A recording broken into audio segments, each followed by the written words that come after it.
সবাইকে এই চ্যানেলে স্বাগত। টিভির বিভিন্ন সংবাদে মাঝে মধ্যেই দেখা যায় যে সংসদ বা পার্লামেন্টে বিভিন্ন এমপিরা মানে যাদের আমরা ভোট দিয়ে জিতিয়ে দেশ চালানোর জন্য বিভিন্ন দায়িত্ব দিয়ে পাঠাই, তারা সংসদে ঠিক এই রকমের হাঙ্গামা করে।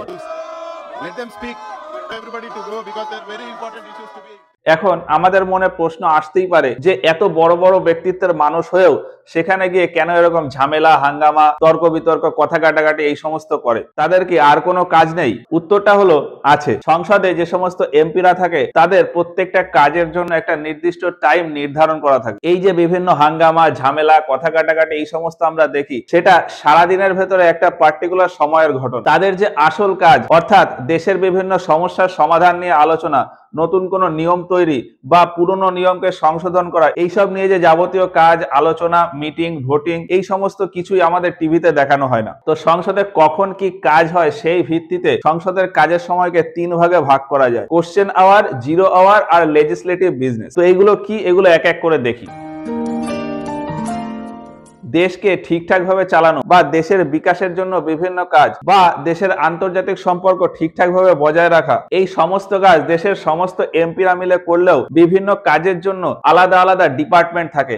আর সেই ডিপার্টমেন্টের একদম মাথায় যে থাকেন তিনি হলেন ওই ডিপার্টমেন্টের মন্ত্রী। যেমন পুরো দেশের বিভিন্ন রাস্তাঘাট তৈরি, রাস্তাঘাট ঠিকঠাক আছে কিনা বা সেগুলো ঠিকঠাক মেনটেনেন্স হচ্ছে কিনা, এই সমস্ত কিছু আসে একটা ডিপার্টমেন্টের আন্ডারে, যেটা হলো ministry of road transport and highways. এই ডিপার্টমেন্টের যে মন্ত্রী তিনি হলেন নীতিন গাডকারি। এখন আমাকে যদি কোনো দায়িত্ব দেওয়া হয় কোনো কাজের, তাহলে লোকে তো আমাকে প্রশ্ন করবেই যে আমি ওই কাজ ঠিকঠাক করে করছি কিনা বা আমার ওই কাজ কতদূর হলো, শেষ করতে কতদিন লাগবে। ঠিক সেই রকমই বিভিন্ন ডিপার্টমেন্টের যে সমস্ত মন্ত্রীরা আছেন তারা তাদের কাজ ঠিকঠাক করছে কিনা তা নিয়েও বিভিন্ন এমপিরা ওই মন্ত্রীদের প্রশ্ন করে এবং ওই মন্ত্রীকে কৈফিয়তও দিতে হয়। তো সংসদে এই সমস্ত প্রশ্ন উত্তরের পর্ব একটা পার্টিকুলার টাইম ধরে হয়।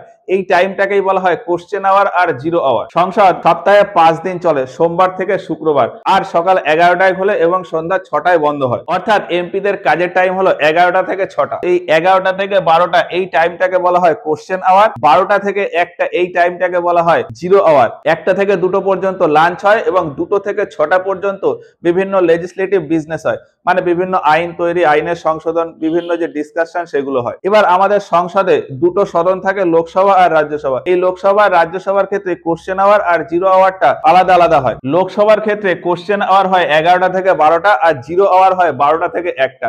কিন্তু রাজ্যসভার ক্ষেত্রে একটু উল্টো। রাজ্যসভার ক্ষেত্রে জিরো আওয়ারটা প্রথমে হয় 11টা থেকে 12টা আর কোশ্চেন আওয়ার হয় 12টা থেকে 1টা। রাজ্যসভার ক্ষেত্রে কোশ্চেন আওয়ার হলো 12টা থেকে 1টা, লোকসভার জন্য কোশ্চেন আওয়ার হলো 11টা থেকে 12টা, আর বাকি টাইমিং সবার সেমই থাকে। এবার এই কোশ্চেন আওয়ার কি, জিরো আওয়ার কি, সেগুলো এক এক করে দেখি। কোশ্চেন আওয়ার আর জিরো আওয়ার এই দুটো টাইমে বিভিন্ন মন্ত্রী বা অন্যান্য এমপি এদেরকে বিভিন্ন প্রশ্ন উত্তর করা হয়, মানে তাদের কাছ থেকে বিভিন্ন জিনিস জানতে চাওয়া হয়। এখন এই প্রশ্নেরও বিভিন্ন ধরন আছে। যেমন ধরলাম একজন এমপি এই যে কৃষি দপ্তরের যে মন্ত্রী আছে তাকে দুটো প্রশ্ন করতে চাইলেন। প্রশ্ন দুটো হলো 2022-23 সালে ভারতের তরফ থেকে যে ধান আর গম বিদেশে রপ্তানি করা হয়েছে তার পরিমাণ কত, কোন দেশে কত রপ্তানি করা হয়েছে, কখন কখন করা হয়েছে, এই সমস্ত বিষয়ে জানতে চাইলেন।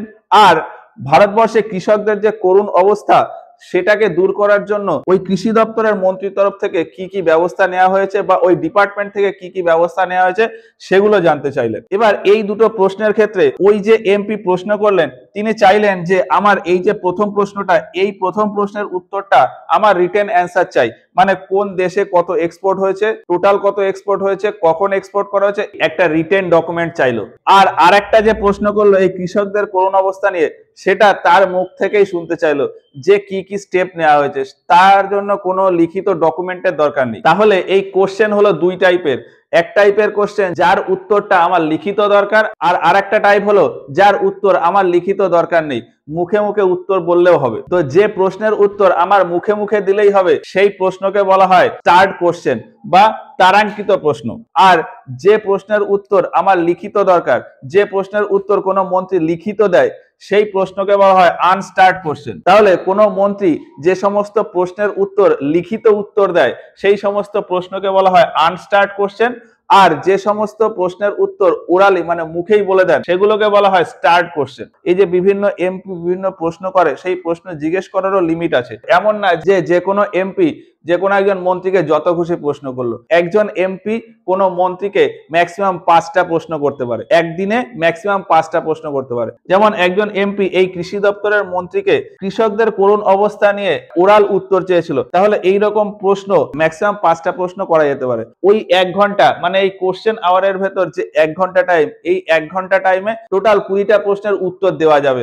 মানে কোনো মন্ত্রী ম্যাক্সিমাম 20টা প্রশ্নের উত্তর দিতে পারে। এইরকম একটা কন্ডিশন দেওয়া আছে যে একদিনে টোটাল 20টা প্রশ্নের উত্তর দেওয়া যাবে, আর একজন মেম্বার বা একজন এমপি ম্যাক্সিমাম 5টা প্রশ্ন করতে পারে। আর আনস্টার্ড কোশ্চেনে কি হয়, একদিনে টোটাল 230টা ম্যাক্সিমাম প্রশ্ন জিজ্ঞেস করা যেতে পারে। এটাতে যেহেতু রিটেন অ্যান্সার, ওই জন্য মুখে বলে এক্সপ্লেন করার কোনো বিষয় নেই, শুধুমাত্র যে প্রশ্ন হলো তার রিটেন অ্যান্সার দিয়ে দেওয়া হলো। এবার এই প্রশ্ন আবার সাথে সাথে করা হয় না, এই প্রশ্ন মিনিমাম 10 দিনের আগে প্রশ্ন আমাদেরকে সাবমিট করতে হয়। এই যে লোকসভা বা রাজ্যসভার জেনারেল সেক্রেটারি বা মহাসচিব হন, তার কাছে আমাদের প্রশ্ন সাবমিট করতে হয়।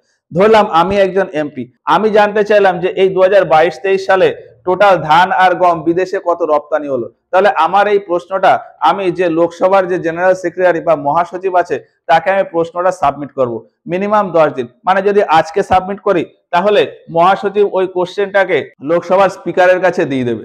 এবার লোকসভার স্পিকার মিনিমাম 10 দিন পরে গিয়ে একটা ডেট ফিক্স করবে, সেখানে বলে দেবে যে আজকের ডেটে আমি আমার উত্তর পাবো। তার মানে হলো এই প্রশ্নের উত্তর যেদিন পাওয়া হবে তার মিনিমাম 10 দিন আগে আমাকে প্রশ্ন সাবমিট করতে হবে, সেটা এই আনস্টার্ট কোশ্চেন হোক বা স্টার্ট কোশ্চেন হোক, যে কোনো ক্ষেত্রেই। এবার এমন কিছু এমার্জেন্সি এলো যেখানে আমি প্রশ্ন করার জন্য 10 দিনের সময় নেই, হঠাৎ এমার্জেন্সি এলো, আমার হয়তো 2 দিন পরেই ওই মন্ত্রীর কাছ থেকে একটা অ্যান্সার লাগবে, তাহলে সেক্ষেত্রে ওই কোশ্চেনটাকে বলা হয় শর্ট নোটিস কোশ্চেন, যেখানে 10 দিনের কম টাইমে নোটিশ দিয়ে আমাকে প্রশ্ন করা হয়। 10 দিনের কম টাইমে নোটিশ দিয়ে আমাকে প্রশ্ন করা হয়, সেই প্রশ্নগুলোকে বলে শর্ট নোটিশ কোশ্চেন। এই শর্ট নোটিশ কোশ্চেনের সাপেক্ষে কোনো মন্ত্রী যে উত্তর দেয় সেগুলো আবার রিটেন অ্যান্সার হয় না, সেগুলো মুখেই উত্তর দিয়ে দেয়। যেমন আমি যদি একটা উদাহরণ দিই, ভারতবর্ষের কোথাও হয়তো ট্রেন অ্যাক্সিডেন্ট হয়ে যায় এবং রেল দপ্তরের যে মন্ত্রী তিনি হয়তো নিহতদের 5 লাখ টাকা করে ক্ষতিপূরণ আর যারা আহত হয়েছে তাদেরকে 1 লাখ টাকা করে ক্ষতিপূরণ দেওয়ার প্রতিশ্রুতি দিলেন। এবার সরকারের তরফ থেকে এই প্রতিশ্রুতি পূরণ করা হলো কিনা সেটা দেখার জন্য একটা কমিটি রয়েছে, কমিটি অফ গভর্নমেন্ট অ্যাসিউরেন্স। তারা দেখে যে সরকার এই প্রতিশ্রুতি দিল, তাহলে এটা কি পূরণ হলো নাকি হলো না। এবার ধরলাম সরকার তার প্রতিশ্রুতি পূরণ করলো না, তাহলে সংসদে ওই বিষয়টা নিয়ে আমি ওই যে রেলমন্ত্রী আছে তাকে আমি প্রশ্ন করতে পারি। মানে আমি অ্যাজ এ এমপি তাকে প্রশ্ন করলাম যে আপনি এই প্রতিশ্রুতি দিলেন কিন্তু এগুলো পূরণ হলো না কেন। তো সেক্ষেত্রে ওইটা যে শর্ট নোটিশ কোশ্চেন আমি করলাম, সেক্ষেত্রে ওই রেলমন্ত্রী আমাকে ওরাল একটা অ্যান্সার দিয়ে দেবে। তারপর যেমন শর্ট নোটিশ কোশ্চেনে আর একটা এক্সাম্পল যদি দিই, বর্তমানে তামিলনাড়ুতে বিশাল বন্যা হয়েছে, বন্যা কন্ট্রোল নিয়ে আমাদের যে ডিপার্টমেন্ট রয়েছে অর্থাৎ ওয়াটার রিসোর্স ডিপার্টমেন্ট, তার যে মন্ত্রী তিনি কি কি পদক্ষেপ নিচ্ছে সেটা আমাদের এক্ষুনি জানা প্রয়োজন। তাহলে কোনো এমপি ওই ওয়াটার রিসোর্স ম্যানেজমেন্টের যে মন্ত্রী তাকে এই শর্ট নোটিশ দিয়েই একটা কোশ্চেন করলেন যে আপনি কি কি ব্যবস্থা নিচ্ছেন, কি কি পদক্ষেপ নেওয়া হচ্ছে সরকারের থেকে। এইগুলো হলো short notice question. Short notice কোশ্চেনে কি হয়, তাহলে 10 দিনের কমে নোটিশ দিয়ে আমাকে প্রশ্ন করতে হয়। বাকি এই যে দুটো টাইপের কোশ্চেন রয়েছে, স্টার্ট কোশ্চেন আর আনস্টার্ট কোশ্চেন, এই দুটো টাইপের কোশ্চেনের জন্য আমাকে মিনিমাম 10 দিনের নোটিশ দিয়ে, মানে 10 দিন আগে, মিনিমাম আমাকে 10 দিন আগে নোটিশ দিয়ে মহাসচিবের কাছে প্রশ্ন সাবমিট করতে হবে, তারপর আমি তার অ্যান্সার পাবো। কিন্তু শর্ট নোটিশের ক্ষেত্রে 10 দিনের কম টাইমে আমি প্রশ্ন জমা দিয়ে তার অ্যান্সার পেতে পারি। এবার এখানে আরেকটা টাইপের প্রশ্ন হয়, প্রশ্ন একই কিন্তু অন্য জনকে করা হয়, কোশ্চেন অন প্রাইভেট এমপি, মানে মন্ত্রী না এরকম কোন এমপি কে আমি প্রশ্ন করতে পারি। আমরা জানি যে দেশের সমস্ত কাজ সেটা কোনো না কোনো ডিপার্টমেন্টের আন্ডারে, আর সেই ডিপার্টমেন্টের হেড হলেন একজন মন্ত্রী। এবার এই মন্ত্রীরা ছাড়াও অন্য যে সমস্ত এমপিরা রয়েছেন তাদের নিজেদের এলাকায় কাজ করার জন্য অনেক পাওয়ার থাকে। তো সেই রকমই ভারতবর্ষের ভেতর কলকাতা একটা গুরুত্বপূর্ণ শহর। এবারে কলকাতা শহরের যে এমপিরা রয়েছেন তাদের কাছে একটা বিশাল ক্ষমতা রয়েছে কলকাতাকে ভালোভাবে সাজানো বা তার রাস্তাঘাট ঠিকঠাক বা তার যানবাহন ব্যবস্থা ঠিকঠাক, এই সমস্ত কাজ করা। এখন কলকাতার এমপিরা ঠিকঠাক করে কাজ করছে কিনা সেই সমস্ত বিষয় নিয়ে বিভিন্ন প্রশ্ন সংসদে রাখা যায়। তো কলকাতার যে এমপিরা রয়েছেন তারা যেহেতু কোনো মন্ত্রী নন, তাই জন্য কলকাতার অবস্থা নিয়ে তাদেরকে যে প্রশ্ন করা হয় সেই সমস্ত প্রশ্নকে বলা হয় কোশ্চেন অন প্রাইভেট মেম্বার বা প্রাইভেট এমপি। এবার এই প্রাইভেট এমপি আর গভর্নমেন্ট এমপি, এটা কি? প্রাইভেট এমপির বাংলা মানে হলো বেসরকারি এমপি বা বেসরকারি সদস্য, আর গভর্নমেন্ট এমপি এর বাংলা কথা হলো সরকারি সদস্য বা সরকারি এমপি। সংসদে cabinet minister, minister of state, deputy minister, এই সমস্ত মন্ত্রীদের বলা হয় সরকারি সদস্য বা সরকারি এমপি। আর এই মন্ত্রীরা ছাড়া অন্য যে সমস্ত এমপিরা থাকেন তাদেরকে বলা হয় প্রাইভেট এমপি। তো কোশ্চেন আওয়ারে এই 4 ধরনের কোশ্চেন হয়: starred question, unstarred question, short notice question আর question on private member. Starred question কি? যে প্রশ্নের উত্তর আমার ভার্বালি চাই, ওরাল চাই, মানে মুখে বললেই হবে, সেগুলো হলো স্টার্ট কোশ্চেন। যেগুলো আমার রিটেন অ্যান্সার চাই সেগুলো হলো আনস্টার্ট কোশ্চেন। এই দুটোর ক্ষেত্রেই আমাকে মিনিমাম 10 দিন আগে নোটিশ দিতে হবে। আর শর্ট নোটিস কোশ্চেন, 10 দিনের কম টাইমে আমি নোটিশ দিয়ে প্রশ্ন করতে পারি। আর কোশ্চেন অন প্রাইভেট মেম্বার মানে যারা মন্ত্রী নয় তাদেরকেও প্রশ্ন করা যেতে পারে, সেই রকম টাইপের প্রশ্ন। তো এই হলো কোশ্চেন আওয়ার। এর পরে রয়েছে জিরো আওয়ার। জিরো আওয়ারে কি হয়? এখানে যে সমস্ত প্রশ্ন হয় সেগুলো হচ্ছে ফর্মালিটি মেনটেন করে হয়, কিন্তু জিরো আওয়ারে যে সমস্ত প্রশ্ন উত্তর করা হয় সেখানে কোনো ফর্মালিটি হয় না। এই যে সংসদের বিভিন্ন ঘটনা নিয়ে টিভিতে দেখায় যে বিভিন্ন তর্ক বিতর্ক চলছে, মানছি না, মানবো না, এই সমস্ত স্লোগান তুলছে, কাগজপত্র ছিঁড়ে ফেলে দিচ্ছে, এই সমস্ত বিভিন্ন জিনিস যে টাইমে হয় সেটাকেই বলা হয় জিরো আওয়ার। তো এই 12টা থেকে 1টা পর্যন্ত হয় জিরো আওয়ার। এরপর 1টা থেকে 2টো পর্যন্ত লাঞ্চ টাইম থাকে। তারপর 2টো থেকে 6টা পর্যন্ত সংসদের বিভিন্ন কাজ হয়, বিভিন্ন মিটিং। এই সমস্ত মিটিং এও আবার বিভিন্ন টাইপের কাজ হয়। তো সেই কাজগুলোকে বলা হয় প্রস্তাব বা মোশন। বিভিন্ন কাজের জন্য বিভিন্ন ধরনের মোশন রয়েছে, যেমন adjournment motion, privilege motion, closure motion, ধন্যবাদ প্রস্তাব, বিশেষাধিকার প্রস্তাব, এই সমস্ত বিভিন্ন রকমের। তো সেগুলো এর পরের ক্লাসে বলবো।